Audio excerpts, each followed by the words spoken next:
Creamer Media's Mining Weekly is speaking to Arsen Mahbub, who heads the DigiMine Laboratory at Wits Mining Institute of the University of the Witwatersrand. We have recently started a research where the focus is to find the suitable places underground where we can actually store the carbon, which means that we will not allow carbon to release into the atmosphere. We are actually focusing to store carbons right at the beginning, at its origin, so that we can store carbon there. And it will help the mining industries because there's a carbon price. How do you capture the carbon and where do you store the carbon? Think of a big pool underground. It's like your swimming pool, right? In your swimming pool, you can fill the pool with the water. Now imagine the same pool, but instead of having a water, that pool basically we are filling it with the carbon. And now it's not a new research basically, but it has a new application in the mining field actually.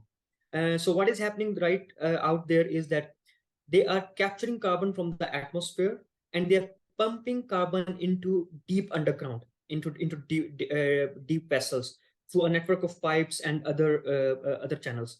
Now, once the carbon is there, the big challenge is to keep the carbon there. One of the key components to store carbon is the rock hosts. And this is where the research and development is required, because right now we have a very limited information in terms of underground geologies, that what are the most suitable host rocks where we can store carbon for long durations. Now, once we will identify or mark those areas, which means that once the mining companies they will conclude their operations, whatever they have done underground, a network of tunnels and everything, we can use the same area which they have mined to store or to retain carbon for the longer duration. There is a dire need to conduct research to identify those suitable locations underground. One of the potential areas can be in the northern parts of the country, where we have the suitable rocks. Now, in these suitable rocks, we can pump carbon underground. Now, once the carbon is pumped underground, the other next step is to monitor the carbon continuously. And that can be done through the application of digital technologies. Like you can put your sensor and system in place, which basically monitor these carbon concentrations and carbon values on daily basis. And you can get data in real time in your control rooms. That is the one way you can make sure that your carbon, whatever you have stored there, is there as it is. The second research that is happening and is led by one of the German universities is they're trying to mix the carbon with other mineral, other gases concentrations as well. So they're basically changing the carbon concentration as it is, which means that there will be less risk if the carbon will be released into the atmosphere. So, but I think that research to mix carbon with other gases is quite expensive at this stage. But in future, there may be possibilities to have some cost-effective technologies to look for that as well. In mining industry context, the idea is not to capture. The idea is to store the carbon from its beginning. Generally, the concept of capture came from the carbon capturing from the atmosphere.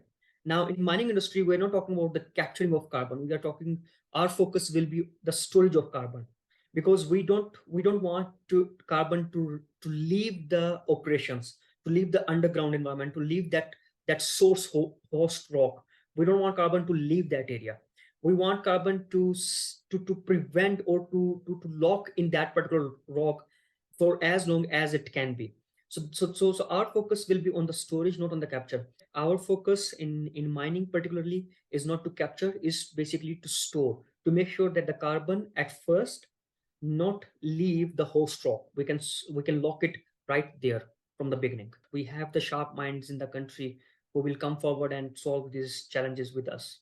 When is that likely to take place? Our aim is that we wanted to have this event in the month of June or early July.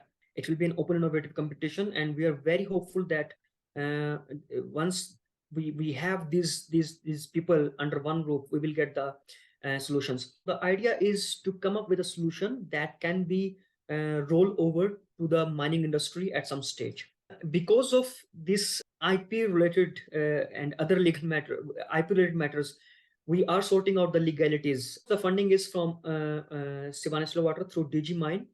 We at DigiMine are looking forward to that funding as a seed funding for that particular one group to convert the proof of concept to proof of value.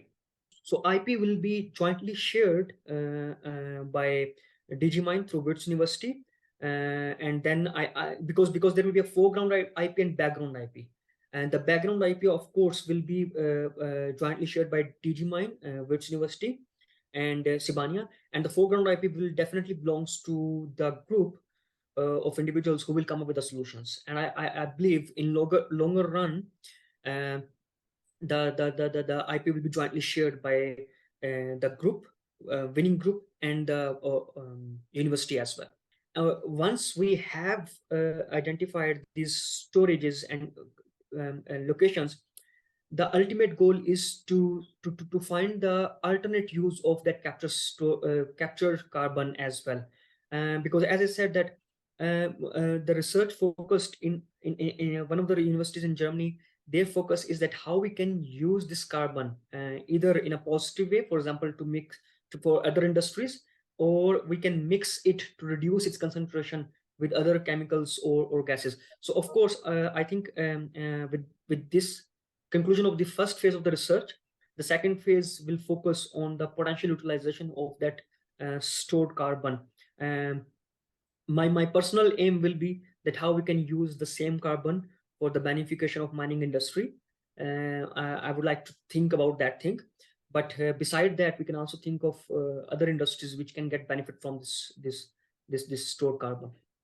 That was Creamer Media's Mining Weekly, speaking to Arsene Mahbub, who heads the DigiMine laboratory at the Wits Mining Institute of the University of the Witwatersrand.